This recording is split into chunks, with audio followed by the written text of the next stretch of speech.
আপনি দেখছেন এই মুহূর্তে N A stock Bangla YouTube channel. জানিয়ে দেব আজকের বিশেষ খবর। তার আগে ভিডিওটিতে একটি লাইক দিয়ে চ্যানেলে নতুন হয়ে থাকলে অবশ্যই চ্যানেলটিকে সাবস্ক্রাইব করে পাশের বেল বাটনটি অন করে রাখুন সঠিক এবং গুরুত্বপূর্ণ খবরগুলি সবার আগে দেখার জন্য। আর আপনি কোন জেলা থেকে দেখছেন, আপনার জেলার নামটি অবশ্যই কমেন্ট করে জানিয়ে দেবেন। ৮০ লাখের টিকিট বিক্রি, বাগদায় বিজেপির বিরুদ্ধে সরব দলের নেতারা, নির্দল হিসেবে দাঁড়ালেন আরএসএস কর্মী। লোকসভা নির্বাচন সম্পন্ন হতেই রাজ্যে ফের ভোট, এবার বিধানসভা উপনির্বাচনের পালা। আগামী 10ই জুলাই নির্বাচন রয়েছে পশ্চিমবঙ্গের 4টি বিধানসভা আসনে। ইতিমধ্যেই প্রার্থীদের নাম ঘোষণা করেছে টিএমসি বিজেপি উভয় পক্ষই। এরপরই শিরোনামে উঠে এসেছে বাগদায় বিজেপির কোন্দলের খবর। আসন্ন উপনির্বাচনে বাগদা কেন্দ্র থেকে বিনয় কুমার বিশ্বাসকে দাঁড় করিয়েছে পদ্মশিবির। তবে তাতে খুশি নন বাগদার স্থানীয় বিজেপি নেতৃত্ব। প্রার্থী হিসেবে বিনয়ের নাম ঘোষণার পরেই বাগদা পঞ্চায়েত সমিতির বিজেপি পঞ্চায়েত সদস্যা সুপ্রিয়া শিকদার, বাগদা ৩ নং মণ্ডলের সম্পাদক গোবিন্দ মজুমদার, যুব মোর্চার নেতা সঞ্জয় মল্লিক জানান, এবার আর বহিরাগত প্রার্থীকে তারা সমর্থন করবেন না। একই সঙ্গে প্রশ্ন তোলেন, বাগদায় কি বিজেপির যোগ্য নেতা নেই? সোমবার এই নিয়ে দলকে ২৪ ঘন্টার ডেডলাইন বেঁধে দেন বাগদার স্থানীয় বিজেপি নেতা কর্মীরা।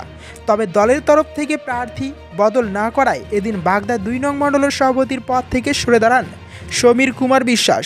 সেই সঙ্গেই অভিযোগ আনেন ৮০ লাখের বিনিময়ে আসন্ন উপনির্বাচনে বিনয় বিশ্বাসকে টিকিট দেওয়া হয়েছে, যদিও দিনরাত অবধি সমীরের পদত্যাগপত্র গৃহীত হয়নি বলেই জানিয়েছে বিজেপির বনগাঁ সাংগঠনিক জেলা সভাপতি দেবদাস মণ্ডল। আলোচনা করে মান অভিমান মিটিয়ে নেওয়া হবে বলে দাবি করেন তিনি। এদিকে আবার গত সোমবারই বিজেপির স্থানীয় নেতৃত্বের একাংশ দলের নেতৃত্বকে কার্যত হুঁশিয়ারি দিয়ে বলেছিলেন ২৪ ঘন্টার মধ্যে বহিরাগত প্রার্থী বদল না হলে তারা নির্দল প্রার্থী দাঁড় করাবেন। মঙ্গলবার বিকেলেই সেই ডেডলাইন শেষ হয়েছে।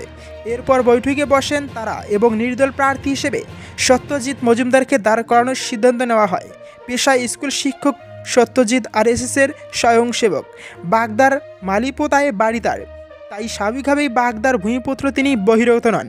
এদিন হেলেঞ্জা এলাকায় সত্যজিৎকে নিয়ে মিছিল করেন পদ্ম শিবিরের নেতাকর্মীরা। তাদের হাতে গেরুয়া পতাকাও দেখা যায়। এই প্রসঙ্গে নির্দল প্রার্থী বলেন, বহিরাগত প্রার্থীকে দলের নেতাকর্মীদের কেউ মানতে চাইছেন না, আমিও মানতে চাই না। সেই জন্য বিজেপি কর্মীরা আমায় নির্দল প্রার্থী হিসেবে নির্বাচন করেছেন, আমি ওনাদের দাবি মেনে নিয়েছি। কোচবিহারে কেন হারলেন নিশীথ? মমতার সঙ্গে সাক্ষাতের পর আসল কারণ ফাঁস করলেন অনন্ত মহারাজ। মঙ্গলবার সকালে রাজনৈতিক মহলে শোরগোল। রাজ্যের মুখ্যমন্ত্রী মমতা বন্দ্যোপাধ্যায় বিজেপি সাংসদ অনন্ত মহারাজের বাড়িতে যাচ্ছেন শুনেই শুরু হয়ে যায় চর্চা। তাহলে কি নয়া কোনো সমীকরণ দেখা দেয়? এই প্রশ্ন। এবার মুখ্যমন্ত্রীর সঙ্গে সাক্ষাতের পর নিজেই মুখ খুললেন গ্রেটার কোচবিহারের নেতা।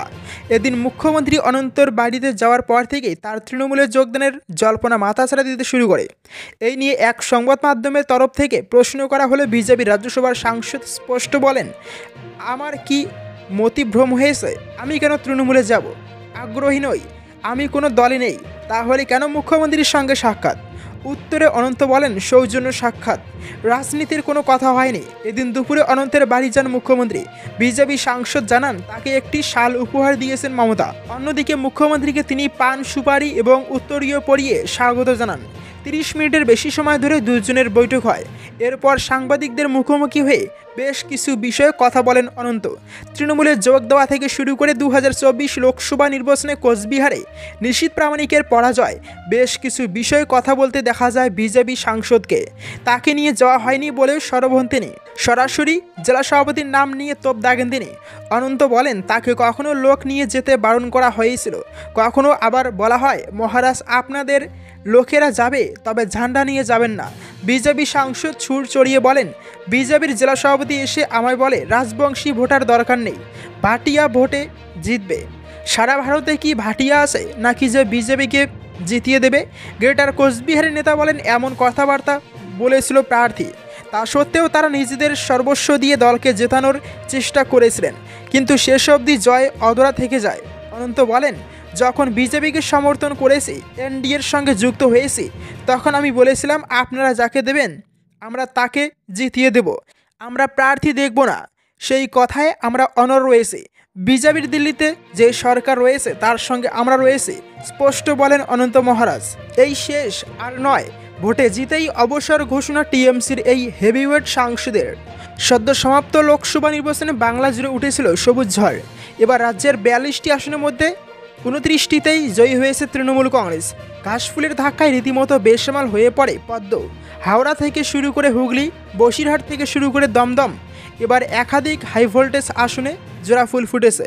তবে এবার ভোটের ফল ঘোষণার কয়েকদিনের মাথায় অবসর ঘোষণা করলেন হেভিওয়েট এই টিএমসি সাংসদ। টানা 4 বারের সাংসদ। টিএমসির বর্তমান সাংসদের মধ্যে অভিজ্ঞতা নিরিখে সবচেয়ে বেশি এগিয়ে তিনি। লোকসভা নির্বাচনের আগে জোড়াফুল শিবিরের প্রবীণ নবীন দণ্ড নিয়ে যখন জল্পনা দেখা দেয়, সেই সময় তার ভোটে দাঁড়ানোর বিষয়ে সংশয় তৈরি হয়েছিল। তবে শেষ অবধি সকল জল্পনায় জল ঢেলে এবারও দমদম থেকে দাঁড়ান সৌগত রায়। প্রতিপক্ষদের পরাজিত করে জয়ী হয়েছিলেন তিনি। দীর্ঘ রাজনৈতিক জীবনে 5 বার সাংসদ হয়েছেন। এবার সেই সৌগতই ঘোষণা করলেন আর ভোটের লড়াইয়ে দেখা যাবে না তাকে। সম্প্রতি টিএমসির এই প্রবীণ নেতাকে সংবর্ধনা দেওয়ার জন্য বরানগরে একটি অনুষ্ঠানের আয়োজন করা হয়েছিল। সেই অনুষ্ঠানেই এই ঘোষণা করেন তিনি। এবারে লোকসভা নির্বাচনে জয়ী হওয়ার জন্য ওই অনুষ্ঠানে সৌগতকে সংবর্ধনা দেওয়া হয়। সেই অনুষ্ঠান মঞ্চে দাঁড়িয়েই টিএমসি সাংসদ বলেন, আমি আর ভোটে দাঁড়াবো না, 5 বছর আমি আছি, আপনাদের সঙ্গে থাকব। দমদমের সাংসদ হওয়ার আগে 1977 সালে ব্যারাকপুর থেকে ভোটে দাঁড়িয়েছিলেন সৌগত। তখন অবশ্য কংগ্রেসের টিকিটে জয়ী হয়ে সংসদে গিয়েছিলেন তিনি।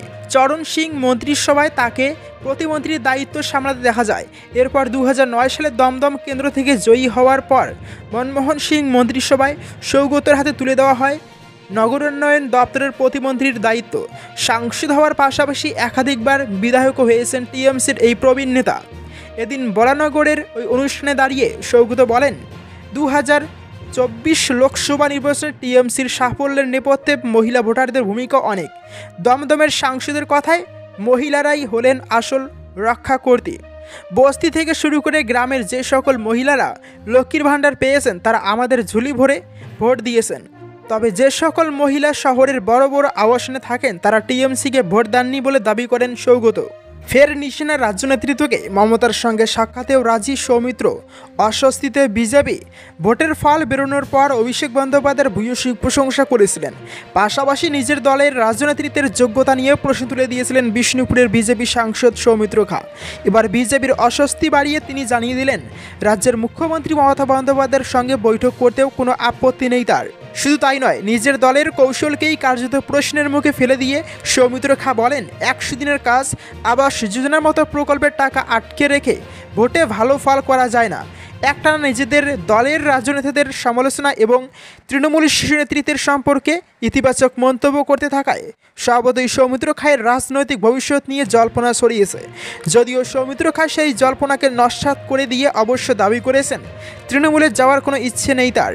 বিষ্ণুপুরের জয়ী প্রার্থীর কথায়, আমি বিজেপির প্রতীকে জিতেছি, সেই প্রতীকের অমর্যাদা আমি করব না, দলের কর্মীদের অমর্যাদা করব না। দল না ছাড়ার দাবি করলেও এদিন ফের একবার বিজেপির রাজনীতিদের নিশানা করেছেন সৌমিত্র খা। তিনি বলেন, রাজনীতিদের উপরে আমার রাগও নেই, ভালোবাসাও নেই, কারণ বৃদ্ধদের উপরে রাগ করা যায় না। কেন্দ্রীয় নেতৃত্ব এত সুযোগ দিলেও কিছু করা সম্ভব হচ্ছে না, এটা রাজ্যের ব্যর্থতা, আমাদের অন্যভাবে ভাবতে হবে। পাশাপাশি অবশ্য সৌমিত্র খা বলেন, নিজের সাংসদ এলাকার উন্নয়নের রাজ্যের মুখ্যমন্ত্রীর সঙ্গে বৈঠক করতেও আপত্তি নেই তার। সৌমিত্রের কথায়, মুখ্যমন্ত্রী যদি প্রধানমন্ত্রীর সঙ্গে বৈঠক করতে পারেন তাহলে বিষ্ণুপুর বাঁকুড়ার উন্নয়নের স্বার্থে আমি মুখ্যমন্ত্রীর সঙ্গে বৈঠক করলে অসুবিধা কোথায়? সৌমিত্র মুখে যাই বলুন না কেন, তার এই অবস্থান ক্রমেই রাজ্যের নেতাদের অস্বস্তির কারণ হয়ে দাঁড়াচ্ছে। বিষ্ণুপুর কেন্দ্র থেকে এবার নিজের প্রাক্তন স্ত্রী এবং তৃণমূল প্রার্থী সুজাতা খাকে অল্প ব্যবধানে হারিয়েছেন সৌমিত্র খা এবং সাংসদ নির্বাচিত হয়েছেন। ভোটের ফল বেরোনোর পরই বিজেপির রাজ্য নেতাদের যোগ্যতা নিয়ে প্রশ্ন তুলে দিয়েছিলেন তিনি। দলবিরোধী কার্যকলাপের অভিযোগ, লোকসভা নির্বাচনের প্রার্থীকেই সাসপেন্ড করল বঙ্গ বিজেপি। তৃণমূল কংগ্রেসের সাধারণ সম্পাদক অভিষেক বন্দ্যোপাধ্যায়ের বিরুদ্ধে বিজেপি প্রার্থী অভিজিৎ দাস তথা ববির বিরুদ্ধে গুরুতর অভিযোগ উঠেছে দলের অভ্যন্তরেই। দলবিরোধী কার্যকলাপের অভিযোগে তাকে সাময়িকভাবে বিজেপির শৃঙ্খলা রক্ষা কমিটি বরখাস্ত করেছে। খোদ লোকসভার প্রার্থীকে বরখাস্ত নিয়ে চাঞ্চল্য ছড়িয়েছে রাজ্য বিজেপিতে। মঙ্গলবারই তাকে চিঠি দিয়ে জানিয়ে দেওয়া হয়েছে। রাজ্য বিজেপির শৃঙ্খলা রক্ষা কমিটির প্রমুখ প্রতাপ বন্দ্যোপাধ্যায় লিখিতভাবে জানিয়েছেন, কমিটির সুপারিশে ও রাজ্য সভাপতির নির্দেশ এই পত্র দিয়েছেন। পাশাপাশি ডায়মন্ড হারবারের দলীয় প্রার্থীকে 7 দিনের মধ্যে দলবিরোধী কার্যকলাপের কারণ দর্শাতে নির্দেশ দেওয়া হয়েছে। আগামী নির্দেশ না পাওয়া পর্যন্ত অভিজিৎ দাসকে সাময়িক বরখাস্ত করার কথা বলা হয়েছে। নির্বাচন পরবর্তী হিংসার ঘটনা পর্যবেক্ষণ করতে কেন্দ্রীয় বিজেপির 4 সদস্যের টিম রাজ্যের বিভিন্ন জায়গায় যাচ্ছে। এদিন মঙ্গলবার দক্ষিণ ও উত্তর 24 পরগনার কিছু জায়গায় অত্যাচারীদের সঙ্গে দেখা করতে গিয়েছিলেন এই দলের সদস্যরা। সকালে বারুইপুর যাওয়ার পথে আমতলার কাছে দলীয় কর্মীদের বিক্ষোভের মুখে পড়ে কেন্দ্রীয় কমিটির প্রতিনিধি দল। সেই দলে ছিলেন ত্রিপুরার প্রাক্তন মুখ্যমন্ত্রী বিপ্লব দেবও। বিক্ষোভকারীদের সঙ্গে বিপ্লব দেবকে কথা বলতে শোনা যায়। বিক্ষোভকারীদের দাবি জানাতে থাকে তাদের প্রার্থীর বাড়িতে বিজেপির ঘরছাড়ারা রয়েছেন, তাদের সঙ্গে দেখা করে কথা শুনতে হবে। যদিও প্রতিনিধি দল নির্দিষ্ট কর্মসূচিতে নিজেদের গন্তব্যে রওনা দেয়। শুধু বিক্ষোভ নয়, এদিন বিজেপির দলীয় কার্যালয়ে বিজেপির একাংশ তালা লাগিয়ে দেয় বলেও অভিযোগ ওঠে। এই নিয়েও চরম গণ্ডগোল চলতে থাকে। অভিজিৎ দাসের বিরুদ্ধে শৃঙ্খলা রক্ষা কমিটি একাধিক অভিযোগ এনেছে।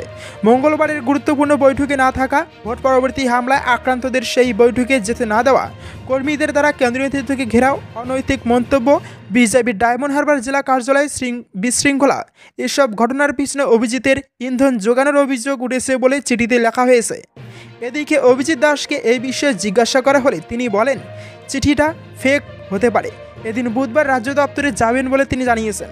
চিঠিতে বলা হয়েছে, আপনি দলের কার্যকর্তা, সেই কথা মাথায় রেখে দলের শৃঙ্খলা রক্ষা কমিটির সুপারিশে ও দলের রাজ্য সভাপতি সুকান্ত মজুমদারের নির্দেশে 7 দিনের মধ্যে দলবিরোধী কার্যকলাপের কারণ দর্শাতে হবে।